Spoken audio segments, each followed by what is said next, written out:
This stretch, this is a big game for us. I think we've struggled in the fact that we're able to play one good game. The drama surrounding DiJonai Carrington this season has been nothing short of a full-blown saga. A narrative of villainy, frustration, and the eventual arrival of poetic justice that had fans glued to their screens. For weeks, she had played the role of the WNBA's most controversial figure. Her name whispered alongside words like dirty, reckless, and unaccountable. Every highlight reel seemed to include one of her infamous moments, a hard foul, a taunt, an elbow. That made fans wince. And yet, the referees always seemed to look the other way. That golden ticket of impunity had protected her, while players like Caitlin Clark were left to absorb physical punishment with little to no whistle. But in a twist that could only be described as instant karma, the tables finally turned in the Dallas Wings matchup against the Golden State Valkyries. What followed was a perfect storm of irony, controversy. All-Star game, even though my team is 2-7, I still deserve to be an All-Star with my trash stats. And vindication that turned a simple basketball play into a viral moment of poetic justice. The sequence was set late in the fourth quarter, with Dallas desperately clinging to their playoff hopes and trailing by 3. Janelle Salon launched a deep shot that clanged off the rim, sending the ball careening toward the sideline. Carrington, always quick and calculating, sprinted toward the loose ball. It was the kind of heads-up moment every veteran player is. Taught, let the ball roll out of bounds, secure possession without risking a turnover. She slowed, shielded the ball with her body, and prepared to collect the reward for her smart play. And then, out of nowhere, came Tiffany Hayes, barreling down the court with all the grace of a runaway freight train. In a blink, Hayes smashed into KK's versatility allows us to play her defensively in a different way than we can play Didi. Carrington's back, sending both players sprawling to the floor in a violent collision that drew a collective gasp from the arena. The contact was brutal, reckless, and textbook foul-worthy. Any fan in the stands or watching from home could see it for what it was, a clear and obvious foul on Hayes. And yet, in a moment that defied logic, the referee's whistle blew not for Hayes, but for Carrington. The crowd froze, then erupted in disbelief. The replay only made it more absurd. Carrington, stationary and braced for impact, had done nothing to initiate the collision. Hayes was the one who lost control, launched into her, and flattened her into the courtside seats. It was the kind of moment that would typically ignite outrage across the basketball world. The sort of bad whistle that unites fans, players, and analysts in condemning officiating incompetence. The hope is that, like I always tell you guys, that my preparation is going to, allow me to make certain shots and do certain things.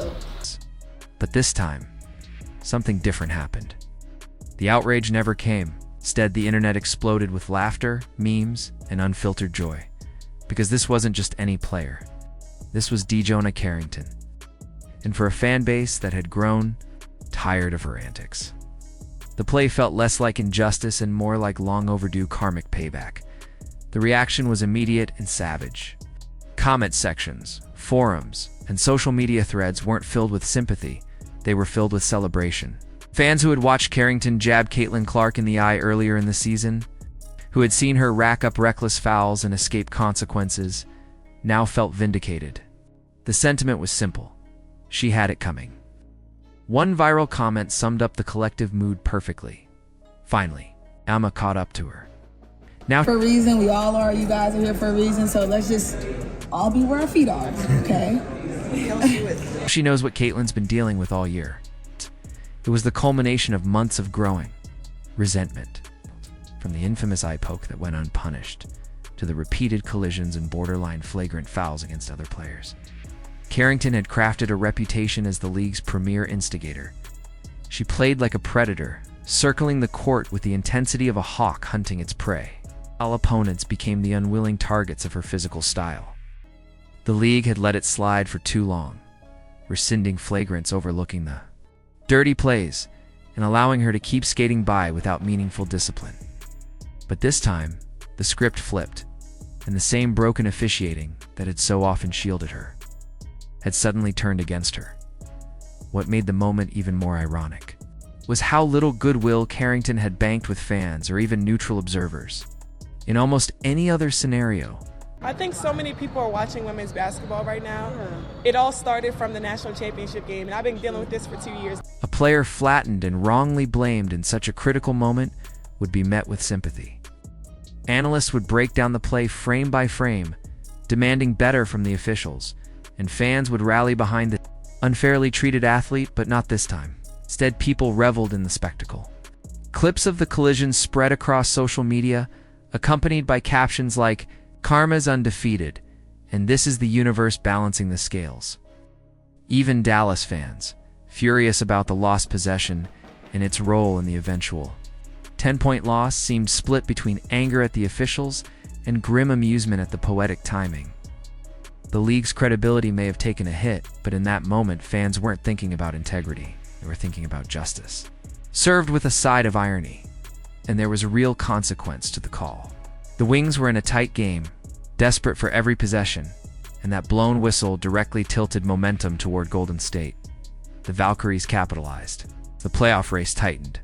But the scoreboard wasn't the story. The story was that Carrington, the player who had spent a season as the embodiment of unpunished aggression, had finally been humbled. Her team paid the price for the reputation she had built, and the public refused to extend her even a shred of grace. That's the unique cruelty of sports karma. It doesn't just deliver the hit, it takes your reputation down with it. The shadow of Caitlin Clark loomed over the entire narrative like a silent witness.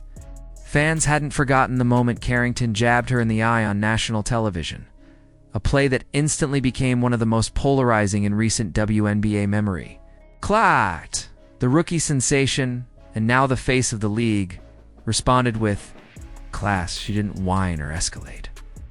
She simply absorbed the moment, kept competing, and earned admiration for her poise." Carrington, on the other hand, responded to her growing infamy with deflection and defiance, insisting that she was just a hard-nosed player, misunderstood by the media. The contrast couldn't have been sharper. One player turned the other cheek and won hearts. The other doubled down on recklessness and lost the benefit of the doubt.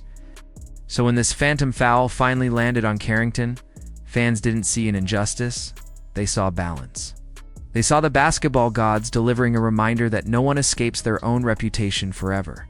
From a league perspective, the moment was both entertaining and alarming. On one hand, it gave fans a cathartic storyline, a viral clip that doubled. As a moral lesson, on the other hand, it exposed a deeper trust issue. A league trying to grow cannot afford to let its officiating dictate narratives like this. When fans are celebrating bad calls because they feel like overdue retribution, it's a sign that faith in the system is eroding. Wins and losses must feel earned, not arbitrated by incompetence or bias. For the WNBA, the incident should serve as a wake-up call. Inconsistent officiating and lax discipline don't just affect players, they shape the entire culture of the league. For Carrington, the path forward is complicated. She is, without question, a talented player. Her defensive instincts are elite, her offensive game has improved, and she earned her accolades on merit. But talent alone cannot erase a toxic reputation. When even your own fans can't rally to your defense in the face of an obvious blown call, it's a sign that the narrative has gotten away from you. To rehabilitate her image, she would need to not only change her style of play, but also embrace accountability, a step she's resisted so far. Otherwise, every collision, every whistle, and every viral clip will continue to feed the storyline that she herself created, a storyline of a villain. Finally tasting the medicine she's been dishing out, in the end, the collision with Tiffany Hayes and the absurd whistle that followed will be remembered not as a moment of injustice, but as a turning point in the saga of DiJonai Carrington. It was the night karma checked in, and the league's unofficial villain finally got a dose of her own medicine. The timing was perfect, the symbolism undeniable, and the public response brutal. For fans who have watched Caitlin Clark take hits without complaint, who have seen the league ignore its responsibility to protect players and maintain fairness, this was the universe sending a message. Dirty play may go unpunished for a while, but it always comes back around. And on this night, in front of a roaring crowd and an even louder internet, That truth played out in real time. If you saw this moment as instant karma, what do you think it means for the WNBA moving forward? Will Carrington ever rebuild her image? Or has the villain label stuck for good? Let us know your thoughts in the comments, and don't forget to like, subscribe, and turn on notifications so you never miss the next breakdown of the league's most dramatic storylines.